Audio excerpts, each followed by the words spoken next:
সুপ্রিয় দর্শক শ্রোতা, আমরা WHR টিভি থেকে আপনাদেরকে স্বাগত জানাচ্ছি। এই মুহূর্তে আমি দাঁড়িয়ে আছি ঢাকার হাতিরঝিল এর ব্রিজের উপরে। হাতিরঝিলটা আপনারা দেখছেন কত বিশাল, একটি সুন্দর, একটি মনোরম পরিবেশ। এখন একসময় এই জায়গাটি এত নোংরা এবং অরক্ষিত অবস্থায় ছিল যে এখানে দুর্গন্ধের কারণে মানুষ এই পথ দিয়ে যাতায়াত করতে পারতো না এবং একেবারে ডোবা পচার মতো অবস্থা ছিল। কিন্তু বিগত সরকারের আমলে এটাকে যথেষ্ট গুরুত্ব দিয়ে এটাকে পরিষ্কার পরিচ্ছন্ন করে এখানে যে ব্রিজটা করা হয়েছে, মানুষ এখানে বিনোদন কেন্দ্র হিসাবে এখানে দুই পাড়ের মানুষ যেমন বসবাস করে শান্তি পাচ্ছে, তেমনি এখানে বিকাল হলে বা সকাল হলে মানুষ বিনোদনের জন্য একটু এখানে বেড়াতে আসে, রিফ্রেশমেন্ট তাদের মধ্যে তৈরি হয়।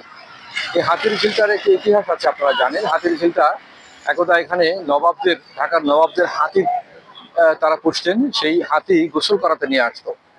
হাতি যখন এই ঝিলে গোসল করাতে নিয়ে আসতো তখন এই হাতিতে মানে ঝিলে অনেক পানি ছিল, সেই কারণে ওই হাতির যে গোসল করানোর কারণে এই জায়গাটির নাম হয়ে গেছিল হাতির ঝিল। তো সেই হাতির ঝিলটায় আসলে এখানে যে এখন সুন্দর মনোরম পরিবেশ তৈরি হয়েছে, কিন্তু সেই ঐতিহ্যটাকে স্মরণ করার জন্য, সেই ইতিহাসটাকে স্মরণ করিয়ে দেওয়ার জন্য এখানে কোনো ব্যবস্থা গ্রহণ করা হয়নি। এটা দুর্ভাগ্যজনক। যারা প্রকল্পটি বাস্তবায়ন করেছেন তাদের মাথায় এই বিষয়টি কেন আসেনি আমরা জানি না। তবে এখানে উচিত ছিল যে এই ঝিলের মধ্যে কোনো একটা হাতির ভাস্কর্য বা এমন একটা কিছু করা উচিত ছিল যাতে হাতি গোসল স্নানরত অবস্থায় হাতি আছে তেমনি কিছু দেখা যেত যদি, অথবা এই ব্রিজের, হাতির ঝিলের যে ব্রিজগুলো আছে, ব্রিজগুলোর মুখে প্রবেশদ্বারে কয়েকটি ওইভাবে হাতির ভাস্কর্য নির্মাণ করার প্রয়োজন ছিল, যাতে মানুষ সেই এবং তার নিচে ছোট করে নেম ফলকে সেই ইতিহাসটা সংক্ষিপ্ত আকারে লিখে দিলে নতুন প্রজন্ম জানতে পারতো যে হাতির ঝিলের নামকরণটা কি কারণে হয়েছে। তো সেটি আসলে কেন করা হয়নি আমরা জানি না। আগামীতে যারা এই নগর পরিকল্পনার দায়িত্বে আছেন এবং যারা এই বিষয়ে সংশ্লিষ্ট কর্তৃপক্ষ আছেন, তারা বিষয়টি মাথায় রেখে এই উদ্যোগটি গ্রহণ করলে আগামী নতুন প্রজন্ম জানতে পারবে হাতির ঝিলের নামকরণের কারণটা কি এবং এর নামকরণের সার্থকতা খুঁজে পাবে তারা।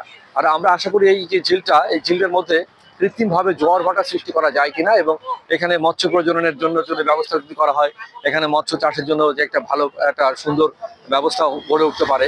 মানুষ যেহেতু এর মধ্যে বিনোদনের জন্য যাতায়াত করে, কিন্তু বিনোদনের জন্য এখানে আরো কিছু ব্যবস্থা করা উচিত ছিল। যেমন আমরা দেখেছি বহু দেশে যেখানে পর্যটন কেন্দ্রগুলোতে প্যাডেল বোট থাকে, তারপরে হংস বা রাজহংসের মতো সুন্দর সুন্দর প্যাডেল বোট থাকে, যেগুলো দিয়ে এখানে মানুষ মানে বিকালের দিকে হোক বা যখন সময় পায় তখন যেন অবসরে এখানে তারা চলাফেরা করতে পারে বা একটু বিনোদন অবসর যাপন করতে পারে, সেই ব্যবস্থা গ্রহণ করা উচিত ছিল। কিন্তু আমার মনে হয় যে এখানে এই প্রকল্প বাস্তবায়নকারীর সাথে যারা পর্যটন কর্পোরেশন আছে তারা সংযুক্তভাবে যদি কাজ করে এটাকে আরো এনরিচ করে, আরো যদি সমৃদ্ধ করে, তাহলে মানুষ এখানে যথাযথ পর্যটন খুঁজে পাবে, মানে বিনোদনের ব্যবস্থা খুঁজে পাবে এবং আমাদের এইটি আরো সমৃদ্ধ হবে। এত সুন্দর জায়গা ঢাকা শহরের মধ্যে আমাদের এইটি হাতির ঝিল সত্যি একটা এখন গর্বের বিষয়, কিন্তু সেই হাতির ঝিলের সেই ইতিহাস, নামকরণ বা সে ঐতিহ্যকে আমরা জানি না এবং সেটাকে আরো সৌন্দর্যমণ্ডিত করার জন্য যে সুযোগ রয়েছে সেখানে কাজ করার জন্য আমি আহ্বান জানাচ্ছি সংশ্লিষ্ট সকল কর্তৃপক্ষকে এবং সচেতন নাগরিক সমাজ এ বিষয়ে তারা সরব হবেন এই প্রত্যাশা করছি।